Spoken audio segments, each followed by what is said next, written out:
And thank you for joining us for Game Changer Chat. It's May. It is Mental Health Awareness Month. We're celebrating individuals who have mental health impairments, and we're trying to reduce the stigma. Today we're joined live with some experts in their field. We have with us 3 esteemed individuals. They're going to be giving us some key points about the discussion and sharing their viewpoints. We also have some individuals in the audience. Hi audience, thank you for joining us. All right. So, we're going to go with us to our left and do some introductions. Starting with Josh King. Can you please tell us what you do and why you're here today? So my name is Josh King. I'm a resident here in Prince William County, and I'm also a candidate for sheriff of Prince William County.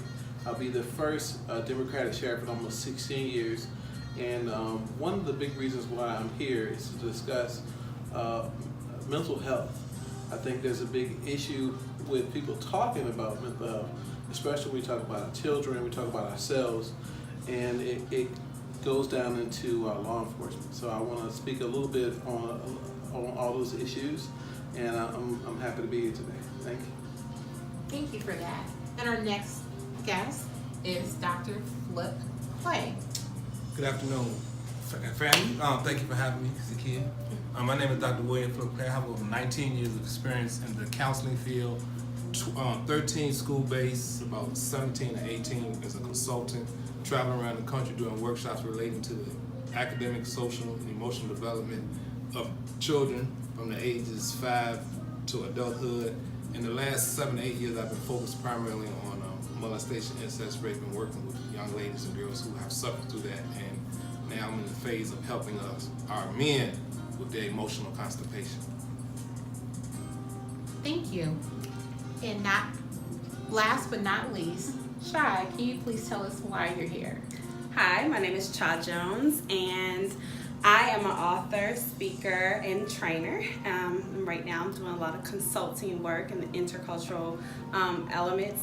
However, I came from a family where my mother has a mental illness. She's been diagnosed with bipolar disorder.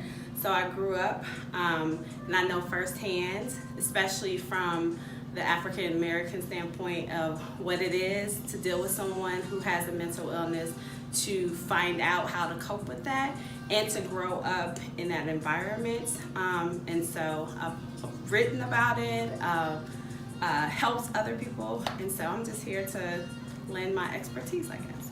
Thank you so much, panelists, for being here. So we have a lot to talk about. First of all, one of the key talking points was about stigma. And we've been talking about stigma, especially in the Black community and communities of color, and how can we reduce the stigma. I'm going to toss that comment out to the panelists, and we can start anywhere you like. But when we talk about mental illness, there's a lot of stigma associated with it. How do you think we can become to reduce the stigma? Oh, I'll go. I think one of the ways is talking about it. I think it's important for us to understand that just like there is other health related issues like cancer or diabetes, mental illness is a disease. And until you can recognize that this disease and why you have the disease, you really can't deal with it. And so society has this negative connotation around mental illness, but it's just like any other illness. I think until you realize that this is something that someone is dealing with and they are not the disease. So you hear people say, well, that person is bipolar. They're not bipolar. They have bipolar disease, just like someone else would have diabetes. And so that just labeling it correctly and helping them to understand that they're not an issue and that they are accepted in society and allowing them to talk about it. Because a lot of times mental illness is really because that person is so intelligent and they don't even know how to deal with it. And the energy around how they grew up, the things they encountered, all of that weighs heavy on them. And so they don't know how to channel that energy. And so when you realize that it's bigger than just that person's, you know, and I don't want to throw this word out there, but crazy or dysfunctional, those words just perpetuate the problem. So from my standpoint, it's really about talking about it, getting to the root of some of the issues, why that person is displaying a mental illness. I think that kind of helps generate awareness and get people to think differently. Based on my experience personally and professionally, I think we have to give it a different connotation or a different twist or a different presentation. Especially if you're talking about working with young boys or males or grown men in general, you can't say the word counseling or mental health to a man. So we have to present it in a way which is more acceptable, amenable, where they feel more comfortable having these tough conversations or having this conversation. And I think also we have to deal with the stigma of trust in the medical, the history of medical, the medical history on African American males in this country. I mean African Americans in general. We have trust issues with the medical establishment. So that's another issue that we have to deal with, trust in how we present it. The way I present counseling males, I don't call it counseling.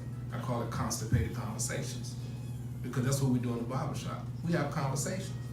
And it's about issues that cause us to become constipated as men and as boys and as humans.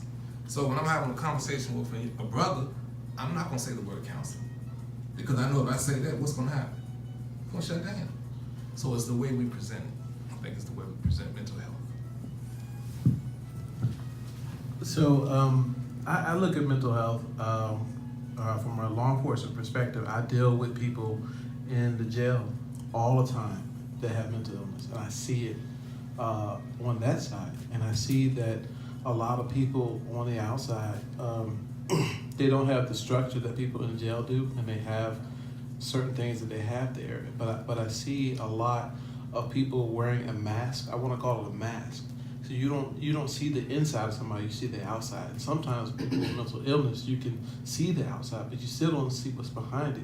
But if you can't see the mental illness and you talk to somebody who may have one, some people get triggered because they're afraid. I think the stigma goes around, it's around professionalism. A lot of professional folks, especially in the military and law enforcement, don't want to talk about their mental illness. Why? Maybe they won't get promoted. Maybe they'll hold it against them.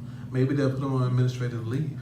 And furthermore, who wants to have that label when they come back to work?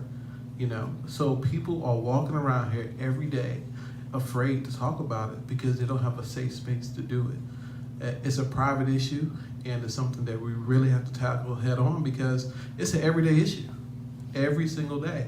And that's talking about mental illness that you can see.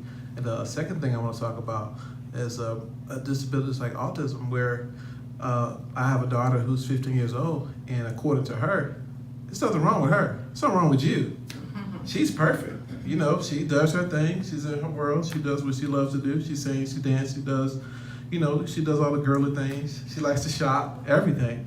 And you see my daughter, you wouldn't even know that she had autism until you start to have a conversation with her. Then you realize that, oh, okay.